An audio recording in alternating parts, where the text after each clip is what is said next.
ধারণা কি চমৎকার!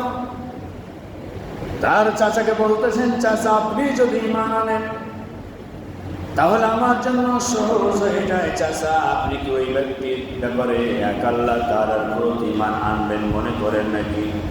তার চাচা বলছেন, না আমি ঈমান আনবো না। ভাতিজা চাচার সামনেই বলে ফেললেন, চাচা গো আমি আপনার অধীনস্থ একজন গোলাম, আমি দীর্ঘদিন অপেক্ষায় ছিলাম, মনে মনে ঈমান এনে ফেলেছি। যেহেতু আপনার অপেক্ষায় ছিলাম, আপনি বললেন ঈমান আনবো না, কালেমা পড়বো না, মুসলমান হব না। চাচা গো আমি আপনাকে উপস্থিত রেখে ঘোষণা করলাম, আশহাদু আল্লা ইলাহা ইল্লাল্লাহু ওয়া আশহাদু আন্না মুহাম্মাদান আবদুহু ওয়া রাসূলুহু। তার চাচার সামনে চাচাকে উপস্থিত রেখে ঘোষণা করলেন। তার চাচা বলতেছে, ভাতিজা যেই কালেমা তুমি পড়েছ, যেই কালেমা তুমি বিশ্বাস করেছ, এই কালেমার পরিণতি কি তুমি জানো? তার ভাতিজা বলছে, হ্যাঁ অবশ্যই জানি। তার চাচা বলছে, এই কালেমার পরিণাম হচ্ছে তুমি কালেমা পড়েছ, আমি তোমাকে যা কিছু দিয়েছি সব দিয়ে দিতে হবে, সব ফেরত দিতে হবে। ভাতিজা বলছেন, ঈমান গ্রহণ করার জন্য সব কিছুই দিতে আমি প্রস্তুত রয়েছি। বলুন সুবহানাল্লাহ। সব কিছুই দিয়ে দিলেন। পৈতৃক সম্পত্তির যা কিছু ছিল সব কিছুই চাচাকে ফেরত দিয়ে দিলেন। শুধুই তাই নয়, তার চাচা বলছে, ভাতিজা তোমার পরনে যে লুঙ্গিটা রয়েছে, এই লুঙ্গিটাও আমার টাকা দিয়ে কিনা, এটাও তোমাকে ফেরত দিতে হবে। ভাতিজা বলছেন, আর চাচা আমি সেটাও দিতে প্রস্তুত রয়েছি। সাথে সাথে খুলে তিনি সেই পোশাকটাও দিয়ে দিলেন। যুবক ছেলে দুই হাত দিয়ে কোনো রকম ভাবে লজ্জা স্থানকে ঢেকে নিয়ে তার চাচার বাড়ি থেকে তার বাবার বাড়ির দিকে রওনা করেছেন। বাড়ির পানে যখন পৌঁছে গেলেন, তখন তার মা যুবক সন্তানকে ওই অবস্থায় দেখে দুই হাত দিয়ে চোখ মুখটাকে ঢেকে ফেলেছে। মায়ের কাছাকাছি গিয়ে বলল, মা আমি ঈমান এনেছি, ইসলাম গ্রহণ করেছি, এটি আমার চাচা সহ্য করে নিতে পারে নাই। মা গো আমার বাবার যদি কোনো কিছু থাকে, কোনো পোশাক যদি থাকে, তুমি আমাকে একটু পোশাক দাও। তার মা বলল, বাবারে তোমার বাবার একটি কম্বল রয়েছে, ওই কম্বলটি তুমি নিয়ে যাও। কম্বলটিকে দুই টুকরা করলেন, এক টুকরা দিয়ে শরীরে জড়ালেন, আর এক টুকরা দিয়ে নাভের নিচ থেকে কোনো রকম হাঁটু পর্যন্ত ঢেকে ফেললেন। মদিনার পথে রওনা করলেন। বিশ্বনবীর সন্ধানে মদিনার পথে রওনা করলেন। মসজিদে নববীতে বসে রয়েছেন বিশ্বনবী সাল্লাল্লাহু আলাইহি ওয়াসাল্লাম। ওই যুবককে দেখলেন, প্রশ্ন করলেন, তোমার নাম কি, তোমার পরিচয় কি, কি তোমার পরিচয়? যুবক সব কিছু বললেন। কি চাও? তিনি বললেন, আমি ঈমান এনেছি, এক আল্লাহ রাব্বুল আলামিনকে বিশ্বাস করেছি, আমার চাচার বাড়িতে ছিলাম, এই থেকে এই হয়েছে, আমার সকল কিছুই সব বিসর্জন দিয়ে আমি মদিনার পথে চলে এসেছি। বিশ্বনবী মুহাম্মদুর রাসূলুল্লাহ সাল্লাল্লাহু আলাইহি ওয়াসাল্লাম সেই তরুণ যুবককে কালেমা শাহাদাত পড়ালেন। কালেমা শাহাদাত পাঠ করে মুসলমান হয়ে গেলেন। বিশ্ব নবীজি আসহাবে সুফফাদের নিকটে তাকে থাকার ব্যবস্থা করে দিলেন। আসহাবে সুফফাদের কাছে থাকার ব্যবস্থা করে দিলেন। বললেন, তোমার ভাই, এর নাম ছিল আব্দুল উজ্জা, ইসলাম গ্রহণ করার পরে তার নাম রেখে দিলাম, আজ থেকে তার নাম আব্দুল্লাহ।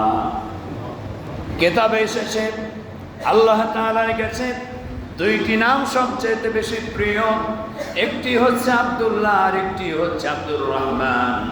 নবীজি সাল্লাল্লাহু আলাইহি সাল্লাম যুবকের নাম রেখে দিলেন আব্দুল্লাহ, আর বললেন, আমার সাথী সঙ্গীরা, তোমরা তোমাদের ভাইয়ের সাথে ভালো ব্যবহার করবে, তোমার ভাইকে কোরআনুল কারীম শিক্ষা দিবে, দ্বীন শিক্ষা দিয়ে তারবিয়াত শিক্ষা দিবে। খবরদার তোমার ভাইয়ের সাথে তোমরা কেউ খারাপ ব্যবহার করবে না। কোরআনুল কারীম তেলাওয়াত শিখলেন। অন্যান্য সাহাবায়ে কেরামগণ যখন ঘুমের মধ্যে আরাম করতেন, সেই সময় আব্দুল্লাহ জোরে জোরে করে কোরআনুল কারীম তেলাওয়াত করতেছেন। সাহাবায়ে কেরামগণ বিশ্ব নবীর কাছে অভিযোগ করলেন, ইয়া হাবিবাল্লাহ, আপনার সেই আব্দুল্লাহ জোরে জোরে করে কোরআনুল কারীম তেলাওয়াত করতে থাকে, আমাদের ঘুমের ব্যাঘাত ঘটে। আল্লাহর নবী বললেন, আমার সাথীরা, তোমাদের ভাই আব্দুল্লাহকে কোরআনুল কারীম তেলাওয়াত করা থেকে বিরত রেখো না। তার যত জোরে মন চাই তত জোরে তাকে কোরআনুল কারীম তেলাওয়াত করতে দাও, কেননা তোমার ভাইয়ের ঈমান হচ্ছে অনেক দামি ঈমান। তোমার ভাই ঈমান গ্রহণ করার কারণে, কালেমা পড়ে মুসলমান হওয়ার কারণে, তার চাচার অধীনস্থ ছিলেন তিনি, সব কিছুই ছেড়ে আসতে হয়েছে। বাড়ি ঘর জায়গা জমি যা কিছু ছিল সব বিসর্জন দিতে হয়েছে। শুধু তাই নয়, তোমার ভাইয়ের শরীরে যে লুঙ্গিটা ছিল ওই লুঙ্গিটাও পর্যন্ত খুলে দিয়ে আসতে হয়েছে। খবরদার, তোমার ভাইয়ের সাথে কোনো খারাপ আচরণ করবে না, তাকে জোরে জোরে করে কোরআনুল কারীম তেলাওয়াত করতে দাও। আমার প্রিয় ভাইরা, রাসূল করিম সাল্লাল্লাহু আলাইহি ওয়াসাল্লাম বলেছেন, عن أبي ذر رضي الله تعالى عنه قال قال رسول الله صلى الله عليه وسلم ما من عبد قال لا إله إلا الله ثم مات على ذلك إلا دخل الجنة رواه مسلم। আল্লাহর নবী বলেছেন, যেই ব্যক্তি এক আল্লাহর প্রতি ঈমান আনবে, বিশ্বাস স্থাপন করবে, লা ইলাহা ইল্লাল্লাহর স্বীকৃতি দিবে, ওই ব্যক্তি যদি মারা যায়, কালেমার উপরে যদি তার মৃত্যু হয়ে যায়, তাহলে সেই ব্যক্তি অবশ্যই আল্লাহ রাব্বুল আলামিনের জান্নাতে প্রবেশ করবে। যারা বলুন সুবহানাল্লাহ। আমার প্রিয় ভাইয়েরা, আব্দুল্লাহ সেই কথার প্রতি ঈমান এনে বিশ্বাস স্থাপন করে এক আল্লাহ তাআলার গোলামি করার জন্য নিজের জীবনটাকে বিসর্জন দিয়ে দিলেন। হযরত আব্দুল্লাহ হঠাৎ করে কোনো একটি দিন তাবুকের যুদ্ধের দামামা বেজে উঠেছে। তাবুকের যুদ্ধের জন্য প্রস্তুতি গ্রহণ করা হচ্ছে। বিশ্ব নবী মুহাম্মদুর রাসূলুল্লাহ সাল্লাল্লাহু আলাইহি ওয়াসাল্লাম তিনি তাবুক যুদ্ধে যাওয়ার জন্য সাহাবায়ে কেরামদেরকে বললেন, আমার সাহাবীরা, তোমাদের কাছে যার যার কাছে যা আছে তাই নিয়ে তোমরা উপস্থিত হয়ে যাও, তা দান করো। সাহাবায়ে কেরামদের মধ্য থেকে অনেকে অনেক কিছুই দান খয়রাত করলেন। কেউ অর্ধেক দিয়েছেন, কেউ 3 ভাগের 1 ভাগ দিয়েছেন, কেউ অর্ধেক দিয়েছেন, কেউ পুরোটাই দিয়েছেন, সবাই দান করলেন। আল্লাহর নবী বলছেন, আমার সাহাবীরা, তোমরা তো সবাই সব কিছু দান করলে, আমার আবু বকরকে দেখছি না। আবু বকর সিদ্দিক রাদিয়াল্লাহু তাআলা আনহু চলে আসলেন। বিশ্ব নবীর উপস্থিতিতেই, বিশ্ব নবীর মনের অজান্তেই তিনি কিছু দান খয়রাত করে দিলেন। আল্লাহর নবী সাহাবায়ে কেরামকে জিজ্ঞেস করছেন, তোমরা কে কি নিয়ে এসেছো, কে কি রেখে এসেছো? সবাই যার যার মতো করে বললেন। কেউ বললেন 3 ভাগের 1 ভাগ এনেছি, বাকিটা বাসায় রেখে এসেছি। কেউ বললেন অর্ধেক নিয়ে এসেছি, অর্ধেক বাসায় রেখে এসেছি। বিশ্ব নবী মুহাম্মদুর রাসূলুল্লাহ সাল্লাল্লাহু আলাইহি ওয়াসাল্লামের ভালোবাসায় সিক্ত হৃদয় হযরত আবু বকর সিদ্দিক রাদিয়াল্লাহু তাআলা আনহুকে জিজ্ঞেস করলেন, আবু বকর, তুমি বাসায় কি রেখে এসেছো আর কি নিয়ে এসেছো? বয়োবৃদ্ধ সাহাবী হযরত আবু বকর সিদ্দিক রাদিয়াল্লাহু তাআলা আনহু তিনি বললেন, ইয়া রাসূলুল্লাহ, যুদ্ধের ময়দানে যাওয়ার জন্য যেহেতু রাসূল চেয়েছেন, যার যার কাছে যা আছে তাই নিয়ে এসো। ইয়া রাসূলুল্লাহ, ইয়া হাবিবাল্লাহ, আমার বাড়িতে জাগতিক সম্পদ সম্পত্তি বলতে যা বোঝাই সবটুকু নিয়ে এসে বিশ্ব নবীর কদম মোবারক উপস্থিত করে দিয়েছি। আমার বাড়িতে আল্লাহ এবং তার রাসূল ছাড়া আর কাউকে রেখে আসি না। সুবহানাল্লাহ। বিশ্ব নবীর ভালোবাসায় সিক্ত হৃদয় কেমন ভালোবাসার পরিচয় দিয়েছিলেন। আবু বকর সিদ্দিক রাদিয়াল্লাহু তাআলা আনহু কেমন দান করলেন, কতটুকু দান করলেন, আল্লাহ রাব্বুল আলামিন নবীজিকে জানায় দিলেন, নবী গো, আপনার সাহাবীরা যে যা কিছু দান করেছে সবার দানের চাইতে আবু বকরের দানটাই বেশি প্রিয় হয়েছে। জোরে বলুন সুবহানাল্লাহ। আমার প্রিয় ভাইয়েরা, তাবুকের যুদ্ধে যাওয়ার জন্য সবাই প্রস্তুতি গ্রহণ করেছে, রেডি হয়ে গেছে, সকলের হাতে অস্ত্র শস্ত্র রয়েছে। হঠাৎ করেই আব্দুল্লাহ সাহাবী চলে আসলেন, যিনি কিছুদিন আগে সবেমাত্র ইসলাম গ্রহণ করেছেন। ঈমান কাকে বলে একটু বোঝার চেষ্টা করুন আমার প্রিয় ভাইরা। ইসলাম কাকে বলে, কালেমা কাকে বলে? আমরা কালেমা পড়েছি, বাপদাদার ঘরে জন্মগ্রহণ করেছি, তাই মুসলমান পরিচয় দিই। ঠিক না বেঠিক? ঠিক না বেঠিক? বাপদাদার ঘরে জন্ম হয়েছে, তিনি নিজেকে মুসলিম পরিচয় দিন। আসলে মুসলিম কাকে বলে দেখুন, আব্দুল্লাহ নিজেই মুসলমান হওয়ার জন্য, এক আল্লাহ তাআলার গোলামি করার জন্য, এক আল্লাহ তাআলার বিশ্বাস স্থাপন করার কারণে আব্দুল্লাহ তার চাচার বাড়ির যাবতীয় সম্পত্তি রেখেছিল, চলে এসেছেন, ছেড়ে দিয়েছেন। শুধু তাই নয়, পরনের কাপড়টা পর্যন্ত রেখে এসেছেন, উলঙ্গ হয়ে বাসার দিকে আসলেন। কি প্রয়োজন ছিল? প্রয়োজন তার দেখা দিয়েছে। এই দুনিয়ার জীবন ক্ষণস্থায়ী, আখিরাতের জীবন চিরস্থায়ী। দুনিয়ার জীবনের শুরু আছে, শেষ আছে। দুনিয়ায় এসেছি, একদিন গলে যাব, বয়স হয়ে যাবে, পচে গলে শেষ হয়ে মাটির তলে চলে যাব। আখিরাতের জীবন চিরস্থায়ী।